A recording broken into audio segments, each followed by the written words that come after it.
ಸಜ್ಜನ ಬಂಧುಗಳೇ, ನೊಂದ ಮನಸ್ಸಿಗೆ ಸಂಜೀವಿನಿಯಾಗಿರುವ ಈ ಧ್ವನಿಗೆ ನಿಮ್ಮದೊಂದು ಲೈಕ್ ಇರಲಿ.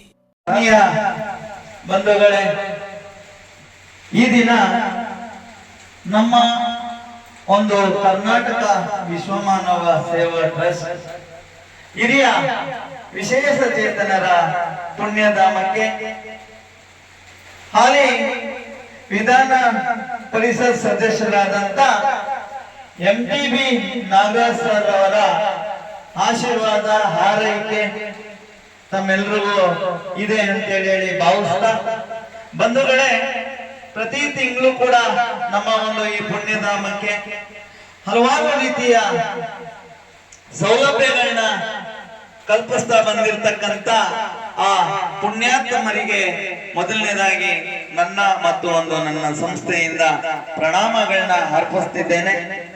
ಅದೇ ರೀತಿ ಬಂಧುಗಳೇ, ನಮ್ಮ ಈ ಒಂದು ಕರ್ನಾಟಕ ವಿಶ್ವಮಾನವ ಸೇವಾ ಟ್ರಸ್ಟ್ ಹಿರಿಯ ವಿಶೇಷ ಚೇತನರ ಪುಣ್ಯಧಾಮವನ್ನ ಅವರ ಒಂದು ಜ್ಞಾಪಕ ಶಕ್ತಿನಲ್ಲಿ ಇಟ್ಟುಕೊಂಡು ನಮ್ಮ ಡಾಕ್ಟರ್ ಮುನ್ರಾಜ್ ಗೌಡ್ರವರ ಒಂದು ಸಮ್ಮುಖದಲ್ಲಿ ಅವರ ಕಡೆ ಒಂದು 2 ಮೂಟೆ ಅಕ್ಕಿ ಮತ್ತು ಒಂದಿಷ್ಟು ಎಲ್ಲರಿಗೂ ಆಪಲ್ಗಳನ್ನ ಕೊಟ್ಟು ಕಳಿಸಿದ್ದಾರೆ. ಅವರಿಗೆ ಹೃತ್ಪೂರ್ವಕವಾದ ಧನ್ಯವಾದಗಳನ್ನ ಅರ್ಪಿಸಲಿಕ್ಕೆ ನಾವು ಇಷ್ಟಪಡ್ತೇವೆ. ಅದೇ ರೀತಿ ಬಂಧುಗಳೇ, ಈಗ ಸಾಕಷ್ಟು ಮೊದಲನೇ ಹಂತವಾಗಿ ನಮ್ಮ ಒಂದು ಸಂಸ್ಥೆಗೆ ದವಸ ಧಾನ್ಯಗಳನ್ನ ಕೊಡ್ತಾ ಬಂದಂತ ಧೀಮಂತ ನಾಯಕರು ನಮ್ಮ ಒಂದೇ ಸಂಸ್ಥೆ ಅಲ್ಲ, ಈ ಇಡೀ ಕರ್ನಾಟಕ ರಾಜ್ಯಾದ್ಯಂತ ಹಲವಾರು ಇಂಥ ಒಂದು ವಿಶೇಷ ಚೇತನರಿಗೆ ಮತ್ತು ಈ ಮಕ್ಕಳಾಶ್ರಮಗಳಿಗೆ ಹಲವಾರು ರೀತಿಯ ಸೌಲಭ್ಯಗಳನ್ನ ಕಲ್ಪಿಸ್ತಾ ಬರ್ತಾ ಇದ್ದಾರೆ.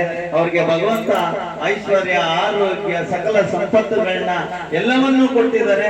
ಹಾಗಾಗಿ ಅವರಿಗೆ ಆಯುಷ್ ಆರೋಗ್ಯವನ್ನ ಇನ್ನಷ್ಟು ಸಾವಿರಾರು ಒಂದು ರೀತಿಯಲ್ಲಿ ಅವರಿಗೆ ಭಗವಂತ ಆರೋಗ್ಯವನ್ನ ನೀಡಲಿ. ಯಾಕೆಂದ್ರೆ ಇಂಥ ಹಿರಿಯ ವಿಶೇಷ ಚೇತನರ ಒಂದು ಆಶೀರ್ವಾದವೂ ಕೂಡ ಅವರ ಮೇಲೆ ಇರ್ಲಿ ಅಂತ ಹೇಳಿ ಭಾವಿಸ್ತಾ, ನಮ್ಮ ಒಂದು ಸಂಸ್ಥೆಗೆ ಮೊದಲನೇದಾಗಿ ಒಂದಿಷ್ಟು ದವಸ ಧಾನ್ಯಗಳನ್ನ ಕಳಿಸಿದ್ರು.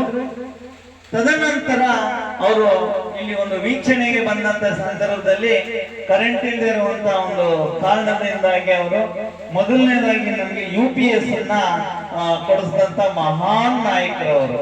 ಹಾಗಾಗಿ ಮತ್ತೊಮ್ಮೆ ಅವರಿಗೆ ಜೋರಾದ ಚಪ್ಪಾಳೆಯೊಂದಿಗೆ ಆಶೀರ್ವದಿಸೋಣ. ಅವರ ಆಶೀರ್ವಾದ ಈ ಒಂದು ಸಂಸ್ಥೆ ಮೇಲೆ ಇರ್ಲಿ ಅಂತ ಹೇಳಿ ಹೇಳ್ತಾ, ಬಂಧುಗಳೇ, ಸದಾ ಕಾಲ ನಾವು ಅವ್ರನ್ನ ಹೃದಯಪೂರ್ವಕವಾಗಿ ಸ್ವಾಗತಿಸ್ತೀವಿ. ಸೊ ಹಾಗಾಗಿ ಅವರ ಒಂದು ಕುಟುಂಬಕ್ಕೆ ಭಗವಂತ ಒಳ್ಳೆಯದನ್ನು ಮಾಡ್ಲಿ ಅಂತೇಳಿ ಈ ಒಂದು ಸಂದರ್ಭದಲ್ಲಿ ನಾವು ಕೇಳ್ಕೊಳ್ತಾ ಇದ್ದೀವಿ. ಧನ್ಯವಾದಗಳು.